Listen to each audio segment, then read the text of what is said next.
Dzień dobry wszystkim, witam w kolejnym odcinku muzycznego alfabetu. Dzisiejszym bohaterem odcinka jest ten oto czarny klawisz. Trzeci klawisz z trójki. Mamy 2 i 3. Klawisz ten w języku polskim nosi nazwę B, choć również może nazywać się ICE, ale o tym już nie będziemy mówić, bo to jest dodatek do dźwięku A, natomiast B jest niejako samodzielną literą. Jest to troszkę dziwne, ponieważ tylko w niektórych językach ten klawisz nosi nazwę B. Ponieważ na przykład po niemiecku czy po norwesku również mamy tutaj taką nazwę. W innych językach, jak na przykład po angielsku, to już nie jest B, bo B jest tym klawiszem. I dlatego tutaj dla moich zagranicznych słuchaczy, tych, którzy przy tym filmie posługują się podpisami, pewnie nie wiedzą w ogóle, o czym ja mówię, bo się dziwią, o co chodzi. W każdym razie B, proszę Państwa, to jest nuta H z bemolem, czyli będziemy o bemolu też rozmawiać, z takim znaczkiem jak to. Ale o tym w następnym odcinku, innym odcinku. Cóż można o tej nucie powiedzieć ciekawego? Tak naprawdę to, że na bazie jej możemy zbudować 2 akordy i na pewno Państwo znacie te nazwy, B-dur oraz bemol. Znacie Państwo te nazwy a jakże z utworów muzycznych, bo często słyszymy, że będzie wykonywana sonata bemol, prawda? Albo inne utwory w tonacji bemol lub B-dur. I na koniec tego króciutkiego odcinka chciałbym pokazać Państwu kilka utworów w tonacjach B, mol lub dur, które osobiście bardzo, bardzo kocham. Nie sposób jest zagrać wszystkich, znaczy sposób, ale ja sobie zakładam, że te odcinki alfabetu mają być krótkie, takie w punkt, żeby można było do nich wracać, żeby można było krótko je, że tak powiem, ogarnąć i przyswoić. Więc Fryderyk Chopin i wspaniałe preludium B-dur, które brzmi tak.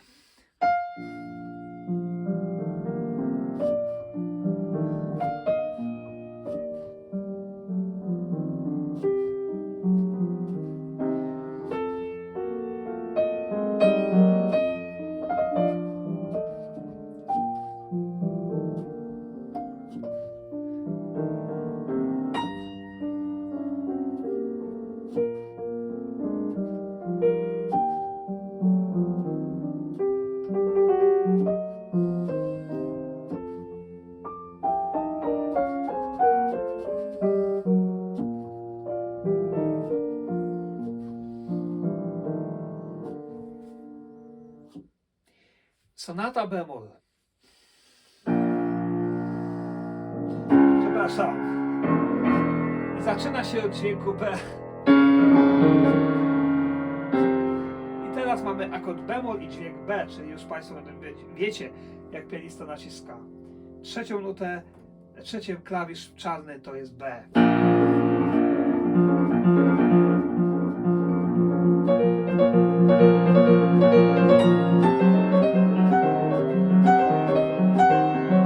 Jest to taka ciemna tonacja, prawda? Ta bemol brzmi bardzo ciemno, tak mrocznie, przepraszam.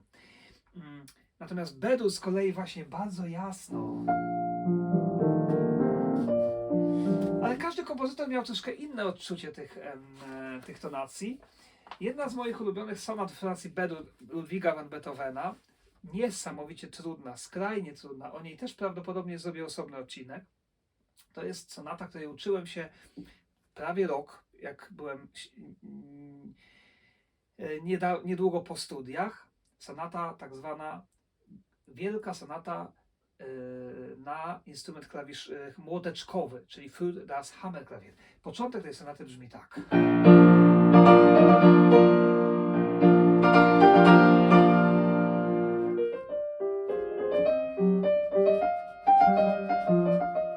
I tak dalej, i tak dalej. Nie będę jej teraz grał, ponieważ nie gram jej od 8 lat. a więcej już chyba nawet, bo czas leci, więc ona jest tak trudna, że nie mam jej w palcach, potrzebowałbym do niej wrócić, poświęcić na nią kilka tygodni, żeby do niej wrócić.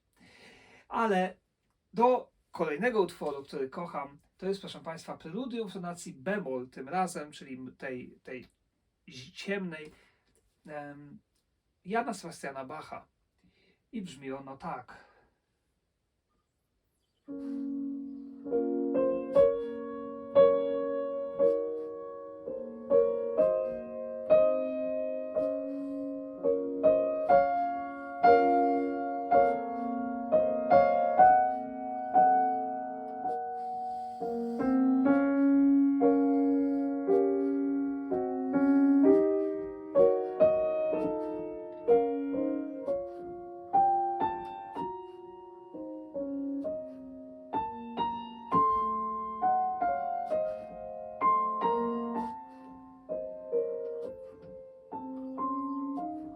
I tak dalej.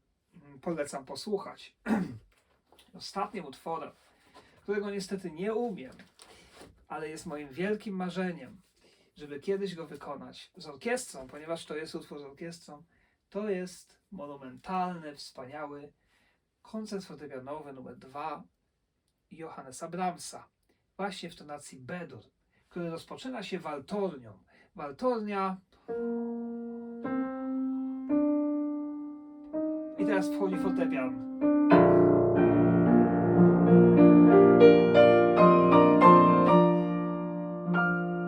I znów waltornia sama.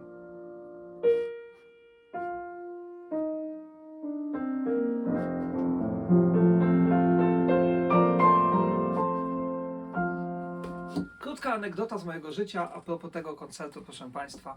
Otóż było to jeszcze, gdy chodziłem do liceum imienia Karola Szymanowskiego w Katowicach, kiedy to moim największym marzeniem było bycie kompozytorem. Ja tak naprawdę nie marzyłem o tym, że będę pianistą, ani youtuberem, ani nikim takim.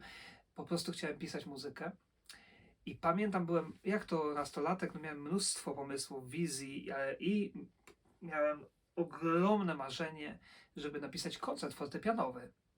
I sobie wymyśliłem, ponieważ kochałem waltornię, jej brzmienie, wymyśliłem sobie, że ten koncert będzie zaczynała waltornia solo, później wejdzie fortepian i mam to zapisane, proszę Państwa, ten wstęp, te pierwsze kilkanaście stron, zapisane na orkiestrę, na fortepian.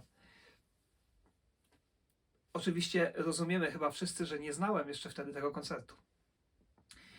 I proszę Państwa, jakieś było moje, nawet nie umiem znaleźć słowa, po prostu poczułem się uderzony wręcz w twarz, gdy usłyszałem ten koncert po raz pierwszy. Może nie pamiętam, czy było rok później, w każdym razie oczywiście mój koncert nie był skończony, ale gdy usłyszałem, że ktoś już to zrobił, ktoś już wpadł na taki pomysł i to jest takie ucieleśnienie tego, co ja próbowałem napisać w wieku lat 16 może. Gdy to usłyszałem, oczywiście rzuciłem już swój pomysł, bo stwierdziłem, że to by był plagiat, że to w ogóle nie o to chodzi, że ja... I w ogóle doszedłem do wniosku, że najpierw, zanim zacznę komponować, to wypadałoby jednak trochę więcej jeszcze poznać utworów.